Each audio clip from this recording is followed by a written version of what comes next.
오늘 우리 하나님이 주신 말씀은 갈라디아서 3장 23절에서 29절의 말씀입니다.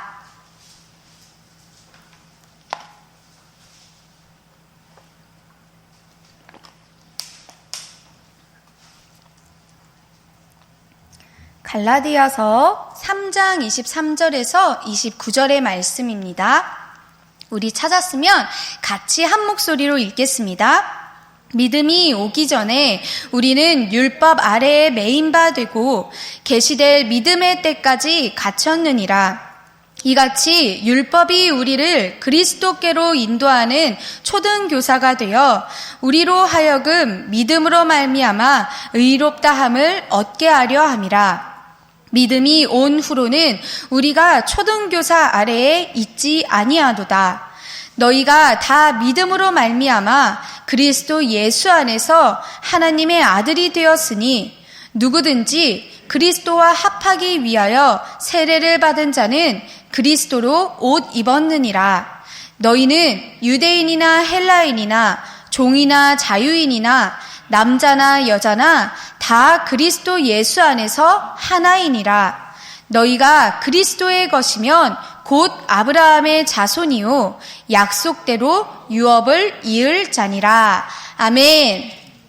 오늘 저는 갈라디아서 3장 23절에서 29절의 말씀을 가지고 누구든지 라는 제목으로 이 시간 하나님의 말씀을 전하도록 하겠습니다. 여러분, 이 갈라디아서 말씀을 우리가 벌써 4번째 같이 보고 있는데요. 오늘 우리가 읽은 이 갈라디아서 3장에서도 바울은 계속해서 복음이 뭔지에 대해서 얘기를 해주고 있어요. 특별히 율법과 복음이 어떤 관계가 있는지를 말해주고 있는데요.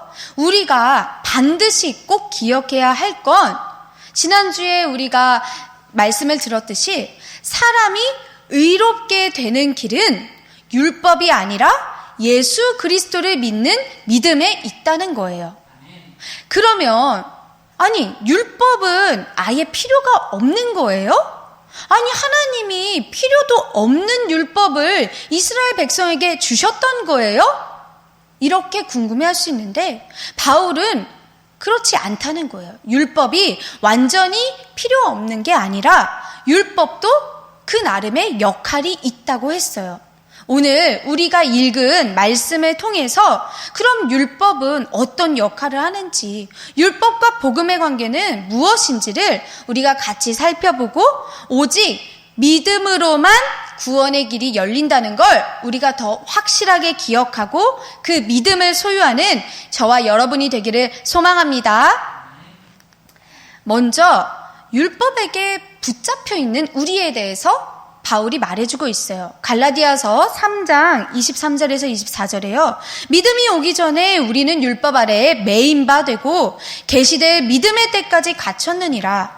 이같이 율법이 우리를 그리스도께로 인도하는 초등교사가 되어 우리로 하여금 믿음으로 말미암아 의롭다함을 얻게 하려 함이라. 아멘.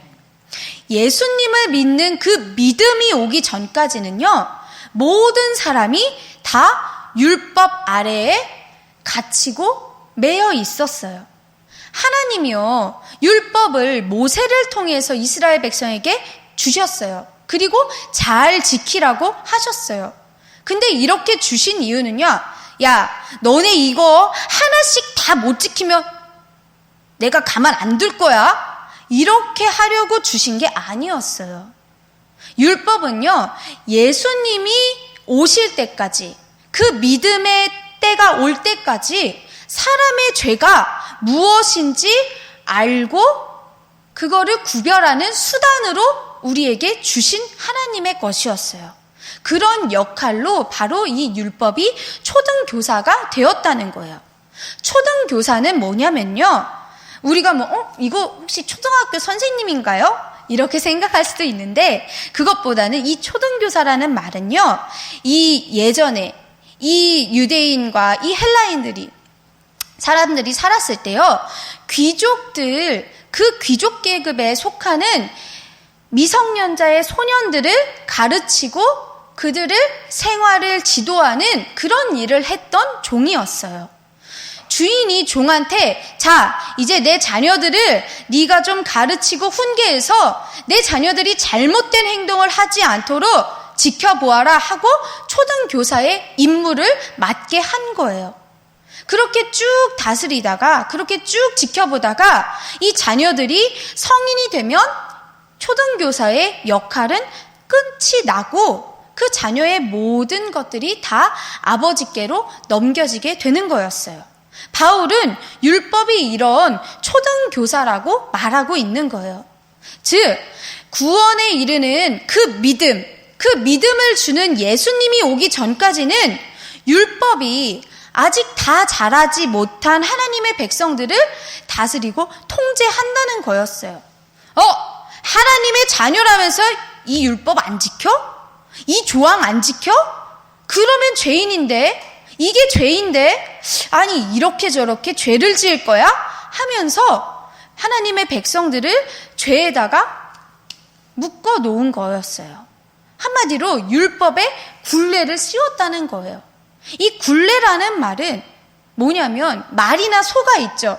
그 말과 소를 만약에 밭을 이렇게 갈게 하면은 그 말과 소에게 줄을 막 엮어가지고 머리부터 목까지 딱 씌우는 거예요. 그리고선 고삐에 딱 매달아서 그 말과 소가 다른 데로는 가지 못하게 딱 붙잡고 있는 걸 우리는 굴레라고 해요. 바로 이 율법이 우리가 막 움직이지 못하도록 죄에다가 딱 묶어두고 우리를 통제하고 있었다는 거예요. 근데 평생 그렇게 묶어둘 수 있다고 했어요? 아니라는 거예요. 자녀가 성인이 되면 이 초등교사의 일이 딱 끝나는 것처럼 아무리 율법이 우리를 죄에다 묶어두고 우리를 감시하는 것처럼 지켜보아도 율법은 주님이 오시는 그 믿음의 때까지만 허락이 되고 우리를 예수님께로 쫙 가게 해주는 그런 역할만 하고 끝난다는 거예요. 왜? 왜냐하면 이 율법이라는 건요, 죄가 어떤 것인지 우리한테 알려줄 수는 있지만요, 우리한테 생명을 주는 능력은 가지고 있지를 않았어요. 아무리 열심히 율법을 지키고 해도 우리가 영원토록 살 수 있는 것도 아니고 주님이 주시는 그 구원을 완전히 이룰 수도 있는 게 아니었다는 말이에요. 하나님이 주시는 이 구원의 약속, 이 영원한 생명이 되시는 예수 그리스도가 오시면 율법은 더 이상 중요하게 작용을 하지 못하고 그냥 끝나고 만다는 거예요. 하나님은요, 완전히 처음부터 이 예수님만을 우리한테 영원한 생명으로 주실 거를 계획하고 우리한테 구원의 약속을 주신 거였어요. 그리고 나서 하나님의 율법을 주신 거였어요. 율법을 잘 지키라고는 했지만 그 율법을 잘 지키는 인간의 노력이나 힘만으로는 결코 하나님한테 너희가 참 의롭구나, 내 자녀가 되는구나, 이렇게 인정을 받을 수가 없었다는 거예요. 완전히 구원을 이룰 수도 없고 영원한 생명도 가질 수 없다는 걸 하나님이 우리한테 알려주시기 위한 거였죠. 그래서 율법의 역할은 아주 잠깐, 예수님이 오시기 전까지만 그렇게 작용하고 끝난다는 거예요. 우리가 율법을 통해서 하나님이 어떤 걸 싫어하시고 하나님이 어떤 걸 죄로 여기시는지를 알고요, 그 죄가 얼마나 끔찍하고 얼마나 안 좋은 것인지, 하나님이 얼마나 싫어하시는 것인지, 그래서 그 죄를 지으면 결국에는 우리가 죽음에 이를 수밖에 없다는 게 얼마나 비참한 건지 그걸 알아야만 정말로 예수님이 십자가에 죽었다가 다시 사셔서 우리에게 주시는 이 영원한 생명, 이 구원의 은혜가 얼마나 귀하고 정말 보물과도 같은 것인지 감사한 걸 알게 된다는 거예요. 그러니 우리가 기억할 건 이 율법 때문이 아니라 하나님이 예수님을 통해서 주신 그 구원의 약속 때문에, 그 예수님이 오시면 이 율법은 잠깐 했던 역할을 끝내버리고 우리는 예수님으로 통해서 영원한 생명을 받았다는 걸, 그거 한 가지를 꼭 기억하시길 소망합니다. 두 번째로는요, 이 율법에서 이제 자유로워진 우리에 대해서 바울이 말하고 있어요. 갈라디아서 3장 25절에서 27절에요. 믿음이 온 후로는 우리가 초등교사 아래에 있지 아니하도다. 너희가 다 믿음으로 말미암아 그리스도 예수 안에서 하나님의 아들이 되었으니 누구든지 그리스도와 합하기 위하여 세례를 받은 자는 그리스도로 옷 입었느니라. 아멘. 믿음이 온 후로는, 이게 무슨 말이에요? 여러분, 바로 우리가 잘 알듯이 구원의 약속이신 예수님이 왔다는 거예요. 그 예수님이 오심으로 우리가 예수님을 믿는 그 믿음이 왔다는 거예요. 그래서 더 이상은 초등교사와 같은 이 율법의 이 영향력 아래에 우리가 있지 않게 되었다는 거예요. 이 아까 소나 말에다가 소나 말에다가 굴레를 씌운다 그랬죠. 그 굴레를 우리가 이제는 이 율법의 굴레를 싹 벗어버리고 이렇게 자유하게 되었다는 거예요. 죄에서부터 자유하게 되었다는 거죠. 우리가 예수님이 이 땅에 오셔서 십자가에 죽으실 때 율법의 죄와 사망까지도 다 짊어지셨다고 했어요. 율법을 다 지킬 수도 없는 우리이기 때문에 율법을 지키지 못하면 그 죽어야 할 수밖에 없는 그 우리, 그런 무거운 짐을 예수님이 다 해결해 주시고 마침내 완전히 율법을 끝내셨다고 우리가 얘기했어요. 그래서 우리는 이 은혜로 십자가에서 죽으시고 부활하심으로 우리를 구원해 주신 이 예수님을 믿는 믿음으로 정말 모든 자유함을 누리게 될 수 있다는 거예요. 그냥 아까처럼 이제 자유해졌어, 어디로나 갈 수 있어, 이렇게 끝나는 게 아니라 너무너무 감사한 건 하나님의 자녀가 되는 이 엄청난 특권을 우리한테 주셨다는 거예요. 오직 예수님을 믿는 그 믿음으로 하나님의 자녀가 되었다는 그 인정을 받고, 그 믿음으로 주님이 약속해 주신 성령님도 받고 하나님 나라에 완전하게 들어갈 수 있는 그 특권을 가지게 되었다는 거예요. 바울은 여기에서 분명하게 말하고 있어요. 이 특권을 누가 가졌냐? 26절에서 유대인인 우리뿐만이 아니라, 나 바울을 포함해서 유대인인 우리뿐만이 아니라 27절에 너희까지도, 이방인인 너희까지도, 그러니까 우리 모두가 다 그리스도 예수 안에서 이 십자가에 죽으시고 부활하신 예수님을 믿는 믿음을 통해서 창조주 되시는 하나님 아버지와 바른 관계, 아버지와 자녀의 관계를 회복하고 성령의 약속을 받고 주님 나라로 들어갈 수 있게 되었다고 말을 해주는 거예요. 요한복음 1장 12절에서 13절에요. 영접하는 자, 곧 그 이름을 믿는 자들에게는 하나님의 자녀가 되는 권세를 주셨으니 이는 혈통으로나 육정으로나 사람의 뜻으로 나지 아니하고 오직 하나님께로부터 난 자들이니라. 아멘. 오직 뭐요? 그 이름을 믿는 자들에게 무엇을 준다고요? 하나님의 자녀가 되는 권세를 준다는 거예요. 이건 하나님께로부터만 나왔다는 거예요. 누구도 줄 수 없이. 이거 진짜 엄청 너무나 놀랍고 대단한 일이거든요. 우리가 이 주보 있죠, 주보. 우리 하민이랑 하진이한테 주보가 있죠. 이 주보 뒷면에 보면요, 이 결신이라는 게 있어요. 결신 기도. 이 복음을 우리가 전하면 이 복음을 듣고 믿어서 이 결신 기도까지 직접 나의 입술로 구주 되시는 예수님을 고백하는 건데, 영접 기도라고도 해요. 영접하는 자, 예수님을 나의 구세주로 영접하는 자, 그 영접 기도란 말이에요. 여기에 바로 하나님의 자녀가 된다는 고백이 나온다는 거예요. 제가 여기에도 같이 써놨어요. 우리 한번 같이 읽어볼까요? 사랑의 하나님 감사해요. 전에는 하나님을 모르고 살았어요. 이제는 저의 죄를 위해 죽으시고 부활하신 예수님을 구주로 믿습니다. 저는 하나님의 자녀가 되었어요. 저를 구원해 주시니 감사합니다. 지금부터 세상 끝날 때까지 예수님과 함께 살겠습니다. 저를 구원해 주신 예수님의 이름으로 감사하며 기도드립니다. 아멘. 여러분, 이 기도요, 전도사님도 했었어요. 전도사님이 여기에 오기 전에 다니던 교회에서 하나님을 믿게 되었어요. 전도사님은 지금도 그 기억이 생각나요. 사촌 언니를 따라서 그냥 난 별로 안 가고 싶은데 이번 딱 한 번만 내가 교회 갈게 하고 교회에 처음 나가서 예배를 드렸는데, 그 처음 드린 예배에서 이 결신 기도를 하면서 눈물이 펑펑 흘렀던 그런 기억이 전도사님한테는 지금도 생생해요. 전도사님이 이 결신 기도를 하는데 왜 그렇게 눈물이 많이 났는지 모르겠어요. 찬양을 하는데 왜 그렇게 눈물이 쏟아졌는지 전도사님도 스스로 이해를 할 수가 없었어요. 근데 제 마음속에는요, 너무너무 감사하다는 마음, 너무너무 감격스럽다는 그 마음이 있었어요.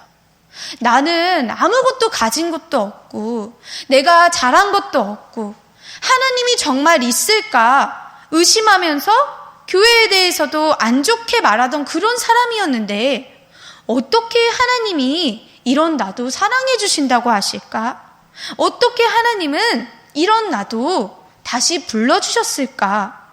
그런 감사와 감격이 전도사님 마음속에 들어왔어요. 예수님의 그 복음을 우리가 믿음으로 받아들인다는 건요, 이런 감격이 있는 거예요.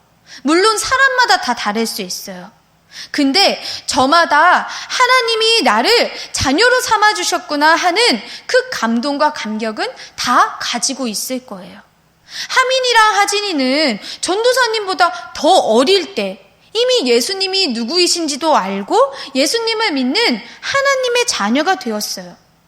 전도사님은 하민이나 하진이 나이대에요, 교회를 다녀본 적은 있지만 예수님이 누구인지, 하나님이 누구인지, 성령님이 누구인지, 예배가 뭔지 그런 거를 제대로 알지 못했어요.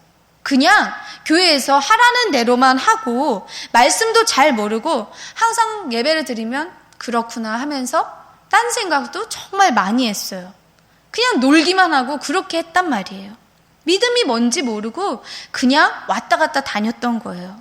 그래서 전도사님은 정말 이렇게 하민이도 하진이도 어려서부터 엄마 아빠랑 같이 예수님이 누구이신지 알고 잘 믿는 게 참 부럽고, 또 이렇게 전도사님이 하나님을 믿게 돼서 이렇게 하민이랑 하진이를 만나게 된 것도 전도사님은 너무너무 기쁘고 좋아요. 우리가 이렇게 하나님이 주신 그 구원의 은혜, 나를 자녀 삼아주시고 나는 아무것도 아니고 나는 아무것도 잘난 게 없는데 아무 조건 없이 나를 사랑해 주시는 이 하나님의 사랑, 그 구원의 감격이 정말 날마다 우리 안에 살아나는 저와 여러분 되면 좋겠습니다. 세 번째로는요, 이제 그리스도 예수 안에서 하나가 된 우리에 대해서 바울이 우리에게 말해주고 있어요. 갈라디아서 3장 28절에서 29절에요. 너희는 유대인이나 헬라인이나 종이나 자유인이나 남자나 여자나 다 그리스도 예수 안에서 하나이니라. 너희가 그리스도의 것이면 곧 아브라함의 자손이요 약속대로 유업을 이을 자니라. 아멘. 믿음으로 하나님께 의롭게 되는 그 구원의 약속이 누구를 통해서 이루어졌다고요? 예수님. 그래서 누구든지 그리스도와 합하기 위해서 세례를 받은 자는 그리스도로 옷을 입었다고 했어요. 이 누구든지라는 말에는요, 정말 인종이나 신분이나 어떤 지위나 성별이나 이런 구분이 하나도 없이 정말 말 그대로 모든 사람, 누구든지라는 거예요. 갈라디아 교회 사람들도요, 지금 이렇게 다른 복음에 흔들리고 있었지만 그래도 이 사람들 역시 처음에 바울이 복음을 전했을 때 그 복음을 듣고 십자가에 달려서 예수님이 죽으시고 부활하신 그 예수님을 믿는 믿음으로 성령을 받았어요. 그래서 이 예수님이 구세주 되심을 믿기만 하면 어떤 모습을 갖고 있든지 정말 그것과는 아무런 상관이 없이 모두가 하나님의 자녀가 되어 하나님의 그리스도의 그 옷을 입고 새 사람이 되어서 하나님 나라에 들어갈 수 있게 되었다는 거예요. 그리스도의 것이라는 말은요, 그리스도 예수 안에 있다는 말이에요. 우리가 예수님 안에 있다는 거죠. 여기엔 정말 필요한 건 딱 하나뿐이라는 거예요. 믿음. 나의 예수님을 나를 구원해 주신 구세주로 영접한 사람. 그런 사람은 어떤 사람이든지 인종이든 친분이든 지위든 성별이든 그런 거 다 관계없이 차별 없이 모두가 다 평등하게 예수님 안에서 하나이고 아브라함의 자손이 된다는 거예요. 이 아브라함의 자손이 된다는 건 아브라함과 같은 핏줄로 후손이 된다는 게 아니라 믿음의 후손이 된다는 거예요. 왜? 아브라함은요, 하나님께 유대인이라서 의롭다함을 받은 게 아니고요, 하나님을 믿는 그 믿음으로 의롭다함을 받았다는 거예요. 그렇기 때문에 우리도 믿음으로 하나님께 의롭다고 여겨지고 아브라함의 영적인 믿음의 후손이 된다는 거예요. 그리고는 이 하나님이 약속하신 대로 유업을 이을 자, 곧 상속자가 된다는 거예요. 이 말은 우리가 예수님이 다시 오셔서 이루실 그 완전한 하나님의 나라, 그 하나님의 나라에서 주님과 더불어 정말 영원한 생명을 누리면서 그 구원의 기쁨과 영원한 축복을 마음껏 누리며 사는 그런 상속자가 되어 산다는 거예요. 여러분, 정말로 하나님 나라에서는요, 진짜 우리가 어떤 모습이든지 여기에서 말하는 율법을 가진 유대인이든 율법 없는 이방인이든 종이든 그 종을 부리는 주인이든 남자든 여자든 다 상관이 없어요. 아무 차별이 없이 다 모두가 평등해요. 그래서 누구도 내가 더 낫다, 내가 더 우월해, 내가 더 잘났어 이렇게 말할 수가 없어요. 하나님이 보실 때는 모두가 다 같은 죄인이고 그리고 모두가 다 같은 예수님의 그 믿음, 예수님의 그 은혜 안에서 같은 약속을 받은 상속자들이기 때문이에요. 믿음 하나로 하나님께는 모두가 다 평등해진다는 거예요. 그러면 우리가 지금 모여있는 여기, 바로 이 여기 교회에서는 어떨까요? 교회도 하나님이 다스리는 이 땅의 하나님 나라예요. 그러면 우리가 믿음으로 예수 안에서 하나님 자녀가 되어서 여기 이 교회에 모인 성도예요. 맞죠? 그러면 우리가 서로 모습이 다르다고 이 사람은 이렇게, 저 사람은 저렇게 차별하면서 대할 수 있을까요? 그렇게 하는 게 맞을까요? 아니죠. 우리가 진짜 이 율법이 아니라 너는 이게 잘못됐어, 나는 이게 잘났어, 나는 이걸 잘해, 이런 율법이 아니라 예수 그리스도의 이 십자가의 죽으심과 부활을 믿는 믿음으로 하나님의 자녀가 되었다면 그 구원의 은혜로 하나님 자녀가 되시고 성령님이 정말 내 안에 오셔서 내가 새 사람으로, 성령의 사람으로 산다면 우리는 주님 안에서 서로를 존중하고 인정해주고 사랑하면서 사는 거예요. 하나님 아버지는요, 한 영혼을 너무너무너무 크게 사랑하세요. 그 영혼을 구원하시는 걸 가장 중요하게 여기세요. 그 한 영혼을 사랑하시는 것 때문에 죄가 없으신 예수님을 이 땅에 보내주신 거였거든요. 그 아버지가, 하나님 아버지가 한 영혼을 너무나 사랑하시고 그 영혼을 구원하시는 그 일이 너무나 중요하다면 우리 역시도, 이 하나님 아버지의 자녀된 우리 역시도 그 아버지의 마음이 우리한테 그대로 들어와서 한 사람 한 사람을 정말 천하보다도 더 귀하게 여기는 마음으로 존중하고 사랑한다는 거예요. 교회 안에서나 교회 밖에서나 마찬가지예요. 옷차림이 좀 다르다고, 누가 혹시 몸이 좀 불편해 보인다고, 장애를 가지고 있다고, 누가 가진 것이 많다고, 적다고, 아니면 더 많이 배워서 똑똑하든지 그러지 못하다고 해서 그런 모든 것들, 겉보기에 드러나는 그런 서로 다른 모습을 가졌다고 차별하지 않는다는 거예요.